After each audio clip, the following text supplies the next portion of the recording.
E aí, meus amigos, tudo bem com vocês? Hoje é dia 22 e 22 é o número do nosso presidente da República. Daqui a 10 dias ainda vai ser 22. Aí é que vai ser 22, né? Eu tô ansioso para chegar esse dia, para eu digitar naquela urna e orar, né? Pedir a Deus para que o meu voto seja realmente computado certinho ali, para que a gente vença essas eleições já no primeiro turno. Neste vídeo eu vou mostrar para vocês alguns tópicos de algumas ações que eu consegui lembrar aqui que o sistema fez contra o presidente Bolsonaro para tentar impedir que ele chegasse onde ele está hoje, a 10 dias de ser reeleito. E eu vou elencar cada um desses 16 itens aqui para vocês, para a gente rememorizar o que aconteceu desde mais ou menos o início do governo até agora. E eu vou começar falando sobre o primeiro item. Celso de Mello publica reunião ministerial. Todos nós nos lembramos que teve aquela reunião ministerial, o Moro saiu do governo atirando para todo lado, dizendo que o presidente interferia na Polícia Federal, e que essa reunião tinha sido gravada, né? Como as reuniões ministeriais, o presidente sempre gravou. Então, o ministro Celso de Mello resolveu pedir, então, o vídeo desta reunião ministerial para mostrar ali que o presidente tinha cometido algum crime. E nós vimos no que deu, né? O Celso de Mello não se aguentou, divulgou a reunião ministerial na íntegra, saiu na imprensa, ele vazou aquele vídeo, né? E aí nós tivemos a grata surpresa de sabermos, sinceramente, o presidente, ele é o mesmo quando está falando com o povo ali em público, né? E quando ele também está ali reunido somente com os seus ministros. Então, isso nos orgulhou bastante. O Celso de Mello achou que isso ia acabar com a imagem do presidente e, na verdade, aconteceu o contrário. O tiro saiu pela culatra. O segundo tópico é justamente a nomeação do delegado Ramagem para ser diretor da Polícia Federal. O presidente nomeou, então, o delegado Ramagem para ser diretor da Polícia Federal e o Alexandre de Moraes suspendeu essa nomeação, interferindo claramente no Poder Judiciário. Essa eu acho que eu lembre, é a primeira interferência que o TSE fez no Poder Executivo durante o governo Bolsonaro. Se não estou enganado, é a primeira. Se vocês lembrarem de alguma antes dessa nomeação do Dr. Ramagem, coloquem aí nos comentários aí embaixo.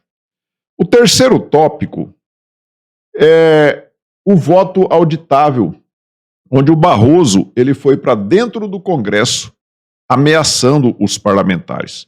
Eu não vou nem falar que o Barroso ele fez política, ele fez lobby lá dentro do Congresso para evitar que fosse aprovado aquela PEC do voto auditável, o voto que seria impresso, cairia ali o papel dentro de uma urna física, para que no caso de uma necessidade houvesse a recontagem dos votos e dessa vez o voto físico.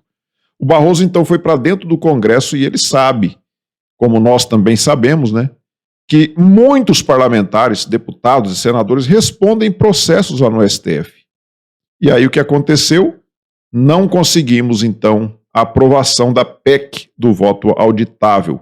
Então isso mostrou também mais uma interferência, né, em um outro poder, dessa vez no poder legislativo.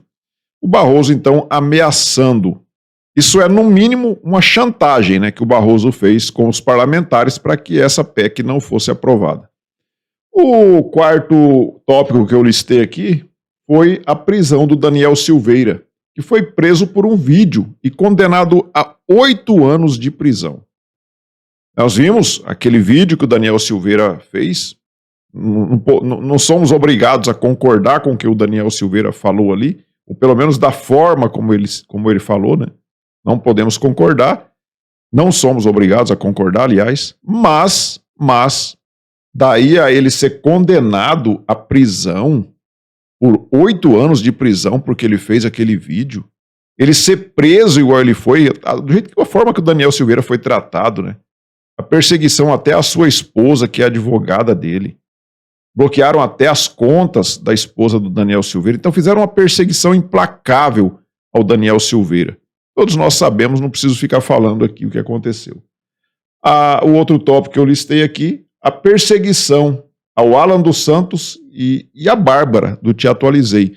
Isso aqui eu peguei como exemplo, né? Porque tem o Oswaldo Eustáquio, tem várias outras pessoas, aquele caminhoneiro que foi preso, tem várias outras pessoas que foram perseguidas. Eu listei aqui o Alan dos Santos e a Bárbara, só para citar como exemplo de pessoas que não têm um mandato eletivo, que não têm o tal do foro por prerrogativa de função e foram perseguidos pelo Supremo Tribunal Federal, que não teriam, inclusive, competência para fazer isso. Se essas pessoas atingiram a honra de alguém ou cometeram qualquer crime, eles, por não terem foro privilegiado, eles teriam que responder um processo lá na primeira instância, mas não foi isso que aconteceu, e o Supremo Tribunal Federal mandou prender pessoas, como foi a caso daquele caminhoneiro. O Alan dos Santos está hoje nos Estados Unidos, porque se ele vier aqui, o Alexandre de Moraes manda prendê-lo. Qual o crime? Porque o Alexandre de Moraes não concorda com o que ele falava lá no seu canal. A Bárbara, do canal Te Atualizei, ela teve o seu canal não desmonetizado, mas todo o dinheiro que ela ganha é apreendido e fica lá no judiciário. Então, é um nível de absurdo tremendo, é o cúmulo do ridículo que esses caras estão fazendo. O tópico 6 que eu peguei aqui para vocês, STF proíbe Bolsonaro de gerir a pandemia. Todos se lembram que durante a pandemia do Xing Ling, o presidente Bolsonaro não tinha poder para decidir nada. O Supremo Tribunal Federal passou a competência de toda a decisão que fosse tomada em relação à pandemia aos governadores e prefeitos. Todos se lembram disso, mas eles culpam tudo, todas as mortes que aconteceram, a culpa é do presidente. Ele só não pôde fazer nada. A única coisa que o presidente pôde fazer naquele período foi mandar dinheiro, e ele mandou muito dinheiro. Ele comprou milhões e milhões de doses de vacina, mas ele é acusado, chamam ele inclusive de genocida. Um outro tópico, que é o tópico 7, o 7 de setembro de 2021 foram chamados de atos antidemocráticos. Eu estive lá em Brasília no 7 de setembro de 2021. Foi a coisa mais pacífica, mais ordeira do mundo. Uma manifestação linda, verde e amarela, com a bandeira do Brasil, com o hino nacional cantado ali, as pessoas se emocionando, pessoas idosas, crianças, jovens, todo mundo ali sem uma briga sequer, sem nenhum papel jogado no chão, mas tanto a imprensa quanto o próprio judiciário, o STF, considerou aquilo lá. Os ministros do STF até hoje falam sobre isso, que são atos antidemocráticos. Para vocês verem o nível de perseguição. O tópico 8, o TSE proíbe uso de imagens do 7 de setembro, que já estamos agora, é o que eu lembrei aqui, tem muitas outras coisas que aconteceram do 7 de setembro do ano passado para agora, mas eu citei esses 16 tópicos aqui porque são o que eu lembro. Se vocês lembrarem de mais alguma coisa, vão colocando aí nos comentários, porque a lista seria muito grande se a gente fosse colocar tudo o que aconteceu aqui. Então, teve ali o 7 de setembro de 2022, eu também estava lá em Brasília, foi um mar de pessoas, parecia realmente uma plantação de girassóis, né? Mas aí o presidente Bolsonaro foi proibido pelo TSE de usar aquelas imagens na sua propaganda eleitoral. Para vocês verem o nível de desespero das pessoas que dizem que vão ganhar as eleições em primeiro turno. O favorito é o ex-presidiário, né? Segundo o Datafolha. O outro tópico, TSE, o tópico 9 agora, TSE proíbe o uso de imagens de Londres, velório da rainha. Então o presidente foi lá em Londres, né, a rainha faleceu, ele foi lá em Londres no velório da rainha, e lá então as pessoas cercaram a embaixada, uma multidão de brasileiros com bandeiras verde e amarelo, como se fosse aqui no Brasil. Né, o presidente saiu ali na sacada, fez uma breve fala ali para os apoiadores, e ele não pôde também usar essas imagens na sua propaganda eleitoral. O tópico 10, TSE proíbe imagens da Assembleia Geral da ONU em Nova York. Então, o presidente saiu lá de Londres, foi para Nova York participar da Assembleia Geral da ONU. E lá ele discursou, fazendo a abertura, né, como é praxe ali todo ano, quando tem a Assembleia Geral, o Brasil é o que faz a abertura, né, faz o discurso de abertura, o presidente brasileiro. E o presidente brasileiro, Jair Bolsonaro, fez lá o discurso de abertura, foi um discurso impecável. Eu até postei aqui no canal, vou deixar aqui um card aqui em cima para quem não assistiu e quiser assistir. Clique nesse card aqui e você vai assistir o discurso do presidente na íntegra. Ele também foi proibido de usar partes desse discurso na sua propaganda eleitoral. Não deixaram o presidente inserir na sua propaganda eleitoral falas que tivessem sido feitas lá na Assembleia Geral da ONU. O outro tópico 11, TSE barra falas de Michele Bolsonaro. Isso aqui foi até engraçado, porque quem entrou com essa ação pedindo para que fosse removidas as falas da Michele Bolsonaro da propaganda eleitoral foi uma mulher, que se diz inclusive feminista, a Simone Tebet. Simone Tebet pediu para que o TSE barrasse a Michele Bolsonaro. Interessante é que a Janja, a esposa do ex-presidiário, ela foi aconselhada pelo PT a não falar nada, a ficar quieta. Por quê? Porque ela fala um monte de abobrinha, eles estavam querendo inclusive os votos dos evangélicos, e ela posta algumas fotos ali não muito, digamos assim, cristã, né? E isso poderia prejudicar o ex-presidiário para enganar os cristãos, né? Na hora de pedir os votos. Mas enfim. O tópico 12, TSE manda fazer busca e apreensão em residência de empresários por conta daquelas mensagens de WhatsApp. Né? O Guilherme Amado, jornalista lá do Metrópolis, ele divulgou, teve acesso àquelas mensagens, não sei se ele infiltrou alguém ali, não sei como é que foi, só sei que ele teve acesso às mensagens lá do grupo de WhatsApp dos empresários, e lá um empresário dizia que preferia viver num país com a ditadura do que viver num país comandado pelo larápio de 9 dedos.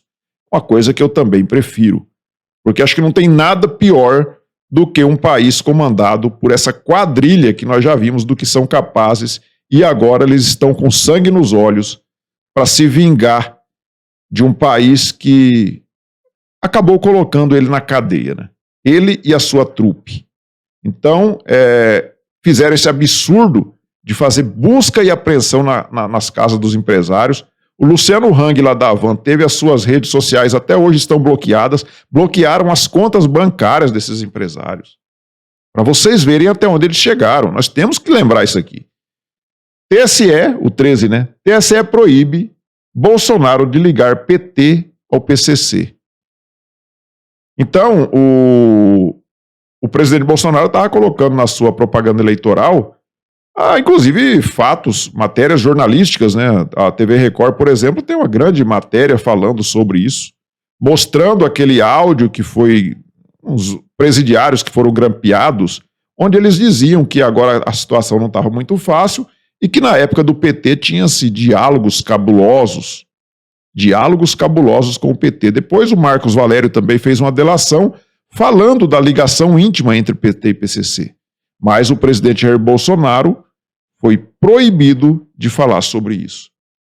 O 14º tópico, TSE nega recurso de Bolsonaro e Lula pode chamar o presidente de genocida.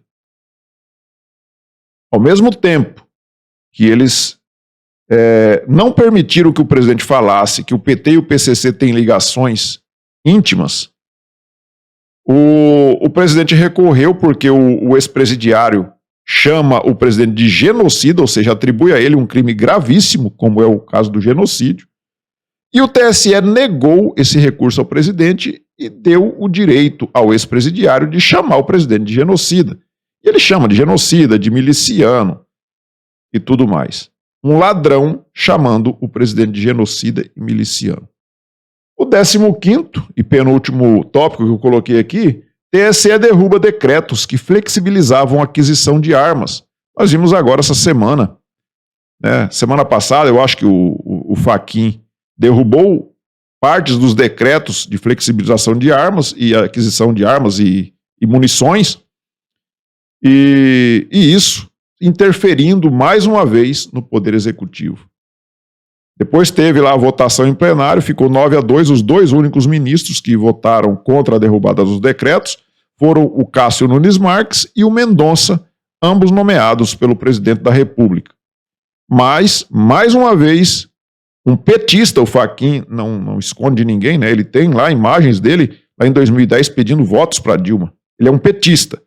Esse petista derruba os decretos do presidente Bolsonaro. O presidente está quieto, não está falando nada. Estamos avizinhando aí as eleições, estamos a 10 dias das eleições, como eu disse.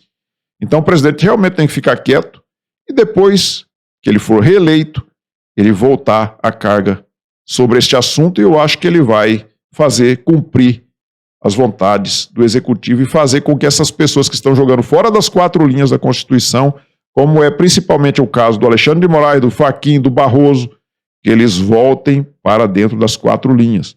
E tomara Deus que nós tenhamos, né, o esclarecimento da cabeça do eleitor para que eleja principalmente senadores alinhados ao presidente. O último tópico que eu listei para vocês aqui, TSE multa Bolsonaro por motociata feita em abril de 2022. Agora o TSE multou o presidente, parece que em R$5 mil, porque o presidente teria feito uma motociata lá em abril e o TSE entendeu que foi campanha eleitoral antecipada. Eu não sei até onde vai essa gente com essa perseguição que eles estão fazendo. O fato é que eles estão desesperados. Se as pesquisas realmente fossem reais, por que eles estariam tão desesperados assim, né? Era só esperar daqui 10 dias, confirmar a eleição do ex-presidiário aí em primeiro turno, como diz o Datafolha, e pronto. Dia 1º de janeiro, o presidente já seria o ex-presidiário. Mas esse desespero mostra claramente que essas pesquisas eleitorais são furadas. Até porque nós tivemos uma pesquisa Brasmarket, que eu não vi a grande imprensa dando um pio. Aliás, quem falou sobre isso foi para criticar o Instituto Brasmarket. Que, inclusive, o Instituto Brasmarket dizia que o presidente Bolsonaro poderia, inclusive, vencer já em primeiro turno. Que é isso que eu acho bem possível de acontecer, dado ao que nós estamos vendo nas ruas, que os nossos olhos estão vendo e não aquilo que eles querem que nós acreditemos. Então, meus amigos, se você lembrar de mais algum tópico, eu listei apenas 16 aqui, mas eu sei que tem muito mais, é que eu não lembrei agora, eu fiz o vídeo de repente aqui, já listando esses tópicos aqui, né? Se vocês se lembrarem de mais perseguições que foram feitas ao presidente e até nós mesmos, apoiadores do presidente, coloque aí nos comentários o que vocês se lembraram que eu não coloquei aqui nesses 16 tópicos, tá bom? Peço também que vocês observem se já estão inscritos no canal. Se não tiver, clique no botão inscrever-se, se inscreva, deixe seu like, faça seus comentários e nós nos vemos numa próxima oportunidade. Fiquem todos com Deus. Tchau. E hoje é 22, tá? Daqui 10 dias também será 22. Tchau.